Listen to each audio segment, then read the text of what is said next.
Hello! Welcome to Squid Essays. Inking your academic pen. My name is Julie and I will be your instructor as we read through Proposal for Employee Cross-Training. The article source is embedded in the video description below. Feel free to read along. Please note that you can get a custom, plagiarism-free essay for as little as $10 a page at Squid Essays. The link is in the description. Today, human resources constitute an important part of assets within any organization. The role of human resources increases dramatically as the technological progress makes the employment of professionals able to solve problems and acquire new skills and abilities independently from the administration of the company.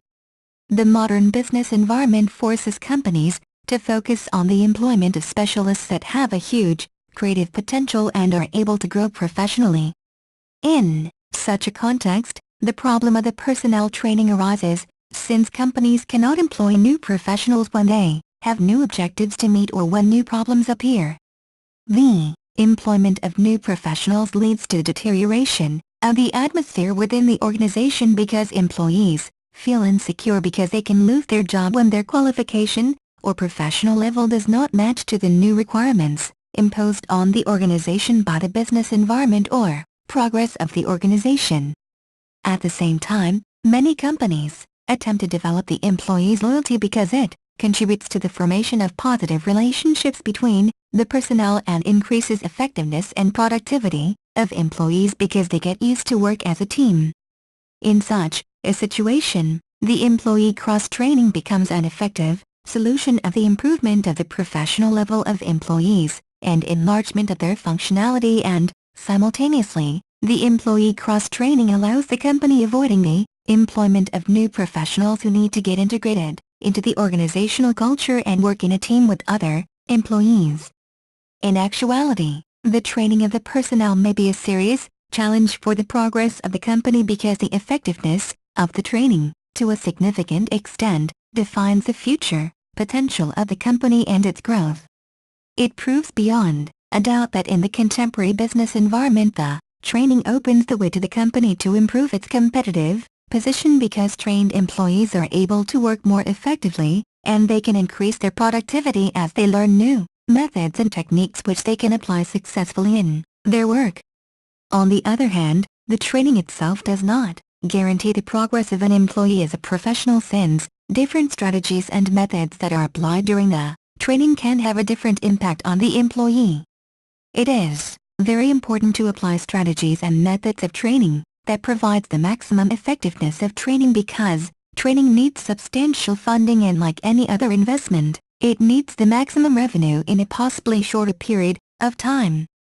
The more effective is training, the more productive is the work of the trained employee, and, therefore, the higher are the benefits of the company from the training. At this point, it is necessary to underline that training should be essentially beneficial for both employees and the company. This is why it is necessary to choose a training system which can maximize benefits of both employees and the company. In such a context, the most effective strategies and methods of training are those which involve the employees of one and the same company who can train each other and, thus, increase their professional level and enlarge their knowledge. In this respect, the employee cross-training seems to be the most effective approach to the training of the personnel, because this training is based on the concept of mutual training of employees. To put it more precisely, the employee cross-training involves the training of employee A to do the task that employee B does and training employee B to do A's task. In fact, the employee cross-training is a very effective training, which has a number of benefits. First of all, it should be said that one of the major advantages of the employee cross-training is its universal character. What is meant here is the fact that the employee cross-training may be applied to both employees and managers. However, specialists, Benfari, 1999, point out that the employee cross-training is more effective to apply in relation to managers because their work needs more flexibility and, as a rule, managers are not limited by strict bounds of their specific qualification, while, in contrast, they are able to experiment, and the more information and experience they acquire, the more effective is their work. On the other hand, employees did not get used to change their activity and they perform specific, professionally narrow, tasks. For instance, it is quite difficult to make a professional driver to perform tasks of a plumber or vice versa. In contrast, managers are more flexible in their work and companies encourage managers to develop their skills and abilities to work in different fields, since modern companies need universal managers who are able to perform multiple functions and tasks. In fact, the employee cross-training increases the flexibility of managers since they acquire a very useful experience to manage human resources as they perform the task of other managers. As for employees, the cross-training can be also quite effective if applied properly. This means that the employee cross-training should be conducted under the control of a trainer who could support the trained employee and assist in the fulfillment of his or her new tasks. Such training contributes to the diversification of the work of employees and decreases the boredom of their routine work. In such a way, managers, due to the increase of their flexibility, and employees, due to the decrease of the boredom of routine job, work more effectively and productively. At the same time, the employee cross-training is beneficial, not only for employees and managers but also for the company, because the improvement of work of employees naturally improves the performance of the entire company.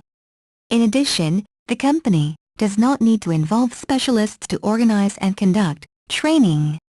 Instead, the company can use its own specialists and organize the cross-training within the company, sharing knowledge and skills between the personnel. Furthermore, the implementation of the employee cross-training should involve job enlargement and job enrichment. This means that this training affects both horizontal and vertical level of employees' work. What is meant here is the fact that the job enlargement occurs on the horizontal level as employees perform tasks on the same level of skills and responsibility, but they change the activity and perform different tasks compared to those they get used to perform normally. As for the job enrichment, it refers to the vertical level since the cross-training involving job enrichment implies the higher skills or responsibilities of employees compared to the traditional tasks. In such a way, employees become more responsible and develop skills which are higher compared to the skills and responsibility they used to have. As a result, employees can progress consistently due to the employee cross-training, and they are more interested and motivated because they feel their importance for the company and they feel that the company trusts them as it provides them with higher responsibility. Thus, taking into account all above mentioned, it is possible to conclude that the employee cross-training is an effective solution of the problem of training of the personnel. Today, the employee cross-training provides ample opportunities to train managers and employees, and, what is more, this training contributes to the formation of universal specialists working within the company. The acquisition of new skills stimulates the professional development of employees and managers. Moreover, the employee cross-training is an effective motivational factor, which encourages employees and managers to work better as they acquire new skills and get new responsibilities. In addition, employees' routine work becomes more diverse and entertaining due to the wider application of the employee cross-training. In such a way, it is possible to recommend application of the employee cross-training as one of the major directions to the training of the personnel of the company due to its high effectiveness and low costs.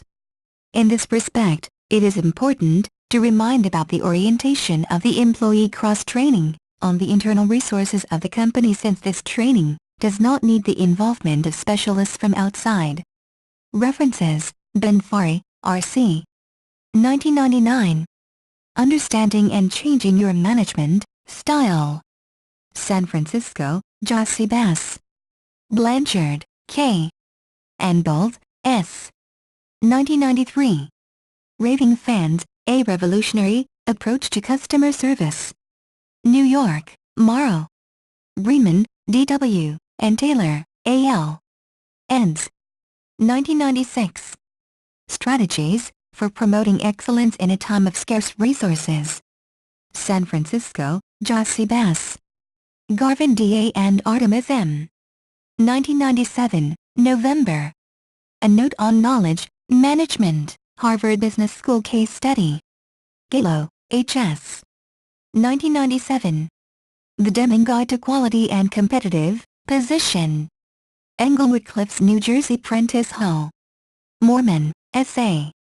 1998. Tomorrow's Organization, Crafting Winning Capabilities in a Dynamic World. San Francisco, Jossie Bass. Peters, T.J. 2002. In Search of Excellence, Lessons from America's Best-Run Companies. New York, Harper & Row. Thank you for taking your time to listen to me. I hope you enjoyed learning about Proposal for Employee Cross-Training as much as I did. Kindly remember that you can get a custom, plagiarism-free essay at Squid Essays for as little as $10. The link is in the description. See you next time.